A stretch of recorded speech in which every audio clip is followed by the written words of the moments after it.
Hey guys, Mr. Ferguson here on Wrestling with Math, and today we're going to talk about exponential growth and decay. So the first part we want to look at is whether or not it is growth or decay. My example here, I used the formula that we're going to use if we were dealing with like savings accounts, or if we had exponential decay where maybe a car's value is going down. So it's slightly different than the geometric sequence formula. P is your starting value. R is your ratio. Okay, it's going to be written as a decimal here, so we're going to deal with some percentages here. N is the term number, or maybe we're talking about number of years. Okay, so I'm just going to create an example here, 15, 1.05 to the n. Okay, so here, determining whether or not it's growth or decay. If it is growth, and let me write this here, the number inside the parentheses is going to be greater than 1. Okay, think of 1 as 100%. Anything bigger than 1 is going to be a growth. So decay is going to be between 0 and 1. Let's put parentheses here. Okay. Decay, again, it's going down, so it has to be less than 100%. So this example here, if you notice, inside the parentheses 1 plus or minus r. So I have to determine whether or not it's growth or decay first, and then I could figure out whether or not, what the ratio is.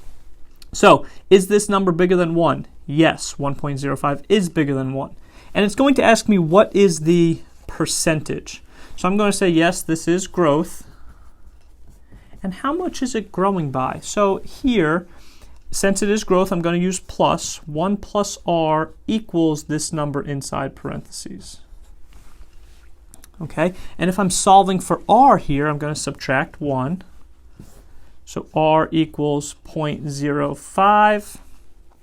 Yes, that's fine for a decimal for our equation here, but if I wanted to find the percent, I'm either going to multiply this by 100 or move the decimal to the right 2 spots. So this would be 5% growth. Okay, let's do one more example here. I'm going to do a decay example. Maybe we went and we bought a car for $1,000. It's a cheap car. 0.85 to the n.